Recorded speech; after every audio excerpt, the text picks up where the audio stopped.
बोलो जयकारा बोल मेरे श्री गुरु महाराज की जय। सौभाग्यशाली गुरुमुखों, श्री सद्गुरुदेव महाराज जी ने सन 1986 में कोयम्बटूर शहर में कृपा की। आपका चरण स्पर्श पाकर इस धरती में मानो नव चेतना का संचार हो गया।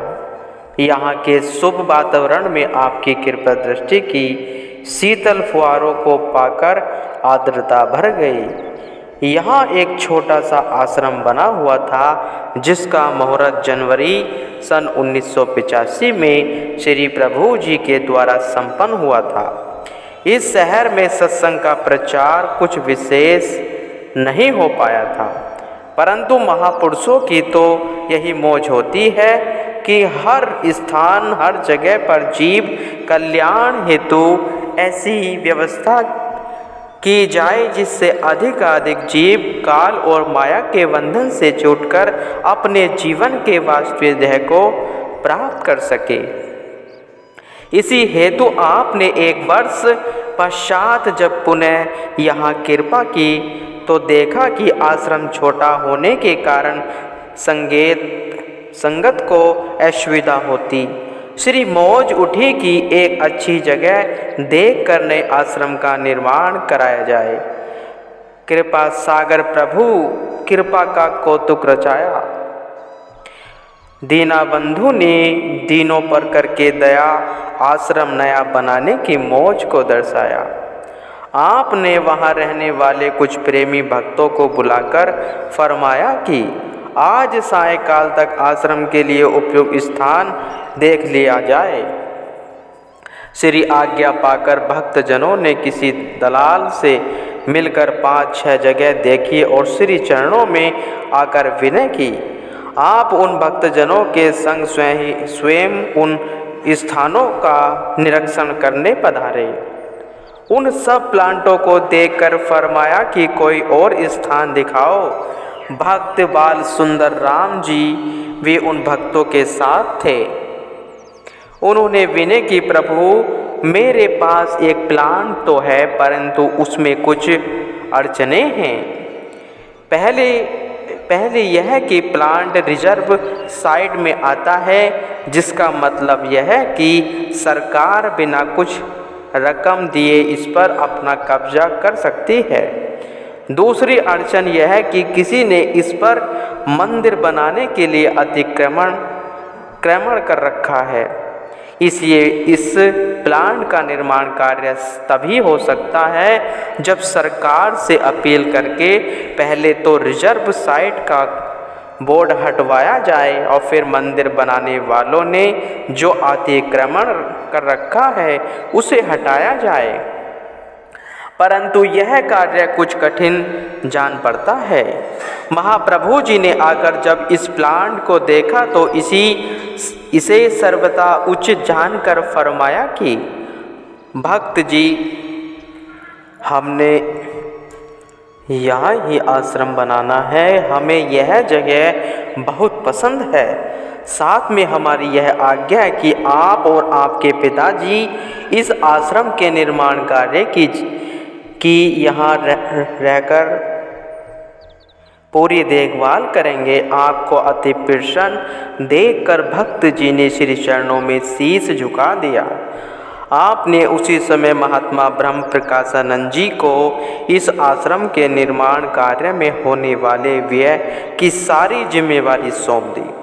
अगले दिन प्रातः श्री सद्गुरु जी महाराज जी ने निज कर कमलों से इसकी नींव का शुभ मुहूर्त करके फरमाया, पहले इस प्लांट की 4 दीवारी तैयार करो। श्री मंदिर का नक्शा हम स्वयं बनाकर भेजेंगे। इस प्रकार काम का शुभारंभ करवाकर आपने वहाँ से आगे प्रस्थान किया। लगभग 2-2.5 मास पश्चात भक्त जी को श्री मंदिर का नक्शा मिला। श्री सद्गुरु दाता दयाल जी ने साथ में यह भी फरमान भेजा कि म्युनिसिपल कॉरपोरेशन नगर निगम में इस नक्शे को पास करवाकर ही इसका निर्माण कार्य आरंभ करना है। कुछ अन्य प्रेमी भक्तों ने साथ मिलकर उस नक्शे को म्युनिसिपल कमेटी के अनुसार तैयार करके पेश किया। कॉरपोरेशन वालों ने उस नक्शे को देखकर, जबकि वह मंदिर का ही था, स्वीकृति प्रदान न की। सरकार को अपील की कि भक्तों ने हर संभव प्रयास किया, परंतु सब व्यर्थ ही रहा। करते करते डेढ़ वर्ष व्यतीत हो गया, पर स्वीकृति न मिली। अंत में भक्तों ने श्री चरणों में विनय की, प्रभु हम तो हर तरह से प्रयास करके देख चुके हैं, परंतु कुछ भी नहीं बन सका। अब तो आप ही अपनी कृपा करें तो ही यह काम संभव हो सकता है। श्री प्रभु जी मुस्कुरा दिए, फरमाने लगे कि अच्छा, अब आप यह काम पूर्ण करना है। ठीक है, आपकी आज्ञा से भक्त जन दोबारा उस ऑफिस में गए तो पहले वाले डायरेक्टर का तबादला किसी अन्य स्थान पर हो चुका था। उसके स्थान पर जो नया व्यक्ति आया वह काफ़ी भक्तिवान था। भक्तों ने उसे सारे नक्शे दिखाए और निर्माण कार्य आरंभ करने की उससे स्वीकृति मांगी। उसने पुनः नए सिरे से सब जांच पड़ताल करते हुए पूछा कि क्या आप वास्तव में उस स्थान पर मंदिर ही बनाना चाहते हो? भक्तों ने हाँ मैं सिर हिला दिया। भक्तों ने हाँ मैं सिर हिला दिया। डायरेक्टर ने अपने असिस्टेंट डायरेक्टर, जो कि पहले से ही कार्यरत था, को कहा कि इस नक्शे को पास करना है। आप जांच करके बताइए कि इसके लिए किन औपचारिकताओं की आवश्यकता है। असिस्टेंट डायरेक्टर ने कहा कि इनके द्वारा मंदिर बनाने के आवेदन पत्र का हम अनुमोदन कर सकते हैं। डायरेक्टर ने पूछा कि इनकी अपील अभी विचाराधीन है, इसके लिए क्या करना होगा? असिस्टेंट डायरेक्टर ने कहा कि हम कह सकते हैं कि इस मुद्दे का निर्णय ले लिया गया है और मंदिर बनाने की स्वीकृति दी जाती है। डायरेक्टर ने बड़े सहज भाव से कहा कि फिर देर किस बात की है, इन्हें शीघ्र ही स्वीकृति आदेश टाइप करके दे दीजिए। इस संपूर्ण कार्रवाई में केवल 20 मिनट लगे और डायरेक्टर ने अपने हस्ताक्षर करके स्वीकृति पत्र भक्तों के हाथ में सौंप दिया। यह सब काम इतनी शीघ्रता से संपन्न हो गया कि भक्तजनों को एक बार तो लगा कि वे कहीं स्वप्न तो नहीं देख रहे। उनके आश्चर्य की कोई सीमा न थी। लगभग असंभव सा प्रतीत होने वाला यह काम इतनी सरलता वह शीघ्रता से संभव हो जाएगा, उन्होंने ऐसी कल्पना भी न की थी। रात्रि को सब काम निपटाकर भक्तजन वापस कोयंबटूर पहुंच गए। अगले दिन सब वृत्तांत श्री चरणों में निवेदन किया। जिस काम को भक्तों द्वारा वर्षों में न किया जा सका, वह महापुरुषों की कृपा से चंद मिनटों में ही संभव हो गया था। यह उनकी अहोती कृपा नहीं तो और क्या है। इसी प्रकार सरकार द्वारा रिजर्व साइट का बोर्ड हटा दिया गया और जिन लोगों ने वर्षों में न किया जा सका, वह महापुरुषों की कृपा से चंद मिनटों में ही संभव हो गया था। यह उनकी अहोती कृपा नहीं तो और क्या है। इस प्रकार सरकार द्वारा रिजर्व साइट का बोर्ड हटा दिया गया और जिन लोगों ने इस स्थान पर मंदिर बनाने के लिए अतिक्रमण कर रखा था, वे भी पीछे हट गए। श्री प्रभु जी की अनुकंपा से आश्रम का निर्माण कार्य आरंभ हो गया। लगभग 1.5 वर्ष की अवधि में श्री मंदिर बनकर पूर्ण रूप से तैयार हो गया। जिन भक्तों के जिम्मे यह सेवा लगी थी, उन्होंने अत्यधिक श्रद्धा और निष्ठा से इस सेवा में भाग लेकर इसको पूर्ण किया और महापुरुषों की परम प्रसन्नता को प्राप्त किया। श्री सद्गुरु जी महाराज जी ने जब यहाँ पर कृपा की तो श्री मंदिर जी का भव्य मुहूर्त किया। श्री परमहंस महान विभूतियों के दिव्यमान दीप्तिमान स्वरूपों को निज कर कमलों से दिव्य सिंहासन पर विराजमान किया। पुष्पमालाएं पहनाकर केसर तिलक लगाया। श्री आरती पूजा का कार्यक्रम हुआ। वहां उपस्थित संगत को संबोधित करते हुए आपने अपने पावन वचनों में फरमाया, आज का युग बुद्धि प्रधान एवं यंत्र प्रधान है। हर प्राणी इसमें भागा चला जा रहा है, परंतु यदि उनसे पूछा जाए कि किधर भागे जा रहे हो तो उत्तर मिलता है कि हम तो बस जा रहे हैं, परंतु यह मालूम नहीं कि किधर जा रहे हैं। संत कहते हैं कि हम तुम्हें जाने से नहीं रोकते, उल्टा तुम तेज चलने वाले वाहन से जाओ ताकि तुम्हारा समय व्यर्थ न जाए, परंतु पहले यह निश्चय अवश्य कर लो कि तुम्हें जाना किधर है। परम संत श्री कबीर साहिब जी फरमाते हैं कि गांव तो चौथाई कोस पर है, परंतु उसका नाम तथा मार्ग विदित होने से वहाँ कोई कैसे पहुँच सकता है। यदि कोई मनुष्य नैनीताल से सहारनपुर जाना चाहे और उसे उस मार्ग का नाम न आता हो, वह इधर उधर के मार्गों पर वर्षों भटकता रहे तो भी उस स्थान पर पहुंच नहीं पाएगा। इसी प्रकार हमारा निज देश मालिक का धाम है। यदि हमें मालिक का नाम और मार्ग ही विदित न हुआ तो आनंद धाम पहुँचने की वजह माया की गलियों में भटकते रहेंगे। किसी माया की चाह रखने वाले को कहकर देखो कि सत्पथ पर चलो तो वह यही कहेगा कि आप हमारा पीछा छोड़िए और हमें आगे बढ़ने दो। तभी तो वर्षों पहले श्री कबीर साहब जी ने चेतावनी दी थी, बाट विचार क्या करे पंथी न चले सुधार, राह अपनी छाड़िए चले उजाड़ उजाड़। कुदरत ने तो सुख शांति को प्राप्त करने का रास्ता बना दिया है, भक्ति मार्ग पर फिर संत सत्पुरुषों को मार्ग दर्शाने के लिए भेज दिया है। अब यदि राह मनमति पर चलकर दुख कलेश सहन कर ठोकरे खाता रहे तो कोई क्या करे। तो अपने कर्तव्यों को जानकर भक्ति पथ का अनुसरण करता है, वह सफलता पाकर कृत्य हो जाता है। उसे लक्ष्य पर पहुंचने में कोई कठिनाई नहीं आती, किंतु जो आलस्य और असावधानी का शिकार हो जाता है उसका जीवन नष्ट हो जाता है। मानव देह कर्म योनि है, यह कर्म करने में स्वतंत्र है।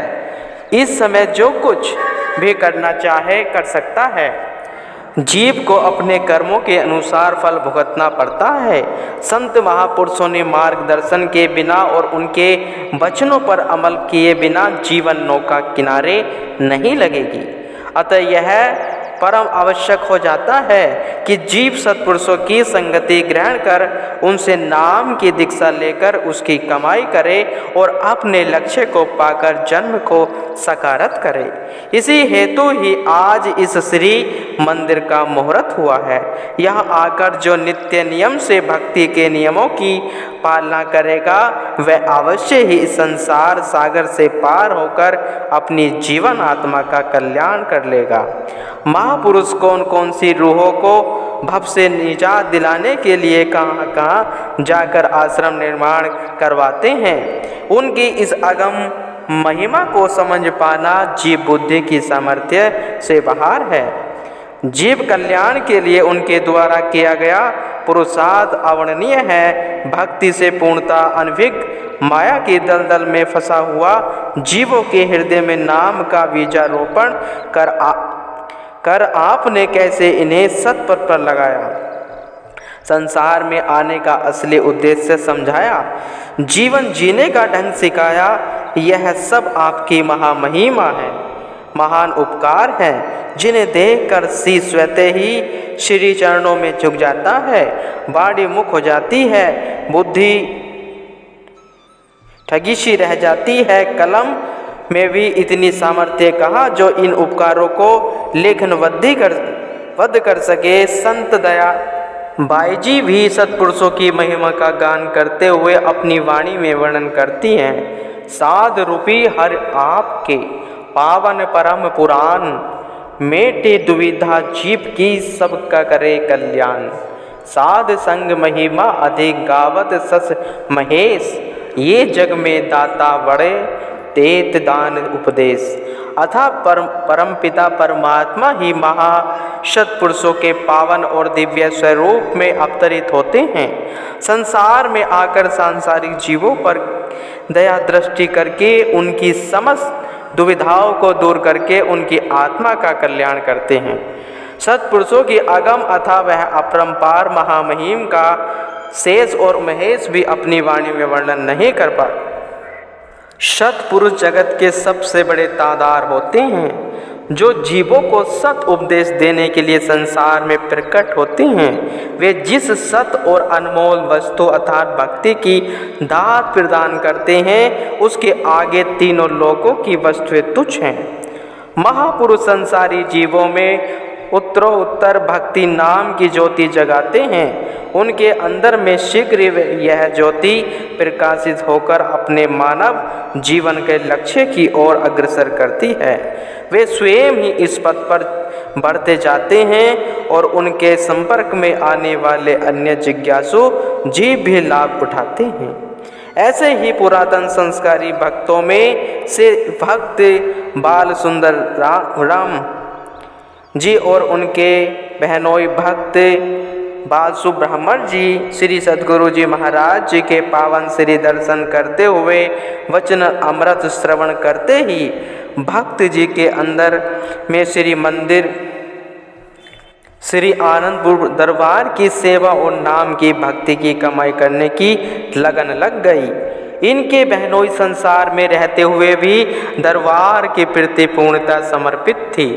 भक्त बाल सुंदर राम जी के जीवन में आपका सानिध्य पाकर और कुछ अपने पूर्व कर्मों के फलस्वरूप भूतपूर्व परिवर्तन हो गया।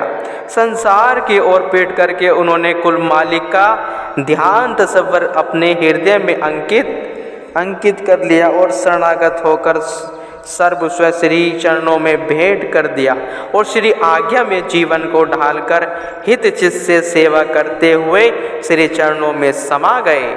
इसी प्रकार दक्षिण भारत के कोयम्बटूर शहर में सत्संग आश्रम स्थापित करके आपने घर बैठे ही लोगों को सत्संग भक्ति नाम की पावन त्रिवेणी में मंजन करवाकर उनके दुख में जीवन में सुख के प्रभात कर दी। अंतर मन में सच्चे ज्ञान का दीप जगा दिया। पावन प्रवचनों की रोशनी प्रदान कर उनके जीवन को रोशन बना दिया।